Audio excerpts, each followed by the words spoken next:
Hi ஒருவன் எல்லோரும் எப்படி இருக்கீங்க? நல்லா இருப்பீங்கன்னு நினைக்கிறேன். 12th standard chemistry important in unit 126. அது என்ன சார் யூனிட் 126? பெரும்பாலும் ஸ்டூடெண்ட்ஸ்க்கு வந்து பெரும்பாலும் ஸ்கூல்ஸில் வந்து இந்த யூனிட் தான் நடத்தியிருக்காங்க, டெஸ்ட்டு வைக்கிறாங்க. யூனிட் 11 வச்சுருக்காங்க. நம்ம மிட்டம் யூனிட்னு பார்த்திங்கன்னா 1, 2, 6, 7, 11 இருக்கும். இப்படி தான் இருக்கும். ஆனால் நான் இப்போதைக்கு ஒரு சேஃப்டிக்கு ஒரு 3 யூனிட் தரேன். நீங்கள் ஸ்கூல் டெஸ்ட்டு அந்த மாதிரி எதாவது டெஸ்ட் இருந்தாலும் எழுதுங்க. மிட்டமுக்கும் இதே தான். அண்ட் மிட்டம் பொறுத்த வரைக்கும் நான் ஓவரால் போடுவேன். 1, 2, 6, 7, 11 எல்லாமே போடுவேன். இப்போதைக்கு 1, 2, 6 ஓகேவா? Important with numerical problem. 6th unit numerical problem இருக்கும், அதுவும் சேர்த்து தான். ஓகே, ஏன்னா ஒரு ஐடியா கிடச்சதுன்னா நீங்கள் படிச்சிருவீங்கல்ல. இந்த கொஷின்ஸ் படித்தா போதும் அப்படின்னு உங்களுக்கு தெரிஞ்சால் படிச்சிருவீங்களா? கண்டிப்பாக நான் சொல்கிறேன், 100% மார்க் எடுத்துடலாம். 1 மார்க் மட்டும்தான் நம்ம என்ன பண்ணணும் அப்படின்னா, நம்ம கோ த்ரூ பண்ணி புக்கில் கொஞ்சம் உள்ளேயும் வந்து படித்தா தான் அந்த புக்கின் 1 மார்க் அடைய முடியும். புக் பேக்கே உங்களுக்கு வந்து 95% வந்துடும். எக்ஸாம்பிள் 15 1 மார்க் கேட்குறாங்க அப்படின்னா 13, 12 1 மார்க் வந்து புக் பேக் வந்துடும். ஒரு 2 1 மார்க் 3 1 மார்க் தான் ட்விஸ்ட் பண்ணுவாங்க. அதுக்கு நம்ம மெட்டீரியல் எதாவது தந்துடலாம். இல்லை அப்படின்னா நீங்கள் கோ த்ரூ பண்ணுங்கள் லெசன் வைஸ். இப்போதைக்கு உங்களுக்கு டெஸ்ட்டை சமாளிக்கணும் அப்படின்னா இந்த கொஷின் மட்டும் போதும். பப்ளிக்கே இந்த கொஷின் போதும். டெஸ்ட்டு சமாளிக்கிறது மட்டும் இல்லை, பப்ளிக்கே இந்த கொஷின் போதும். இவ்வளோ தான் இருக்குது மெட்டலர்ஜியில்.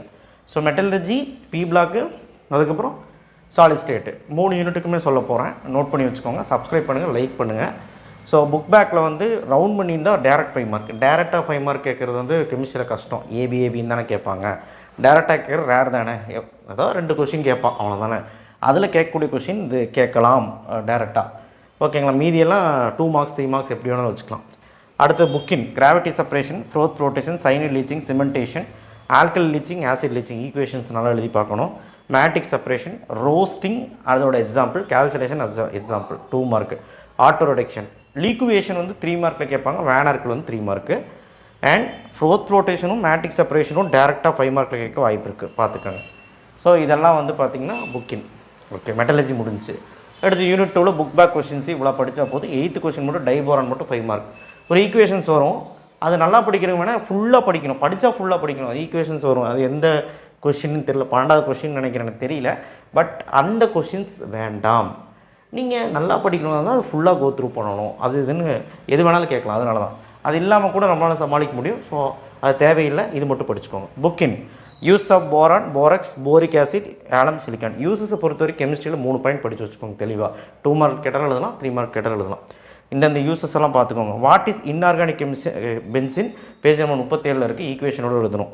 மெக்கஃபி ப்ராசஸ் ஈஸி தான். பொட்டாசியம் எப்படி ப்ரிப்பேர் ஆகும், அப்புறம் டிஃப்ரென்ஸ் பிட்வீன் கிராஃபைட் அண்ட் டைமண்டுக்கும் வைரத்துக்கும் கிராஃபைட்டுக்கும் உள்ள வேறுபாடு 5 மார்க்கில் கூட கேட்கலாம். 5 பாயிண்ட் படிச்சுக்கோங்க. Water case equilibrium.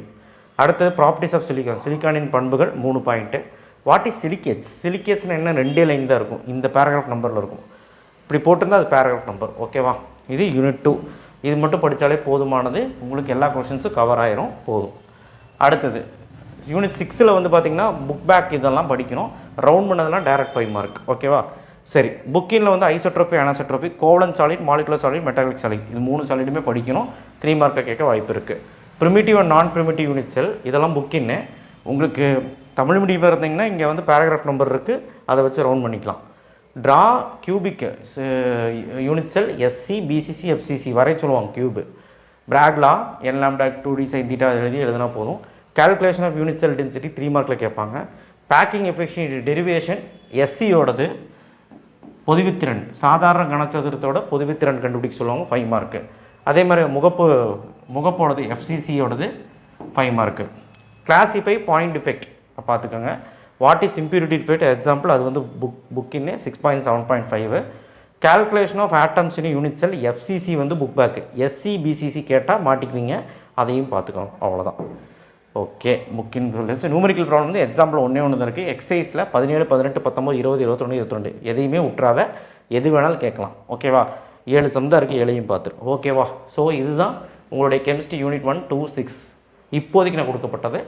மிட்டமுக்கு ஓவரால் நான் போடுறேன். ஓகேவா? வெயிட் பண்ணுங்கள். இந்த பிடிஎஃப் வச்சு படிக்க ஆரம்பிச்சிருங்க. இப்போ தேங்க்யூ. ஷேர் பண்ணுங்கள், சப்ஸ்கிரைப் பண்ணுங்கள், எல்லாத்துக்கும் தெரிய வைங்க, லைக் பண்ணுங்கள். அப்போ தான் எல்லாத்துக்கும் போய் சேரும். தேங்க்யூ.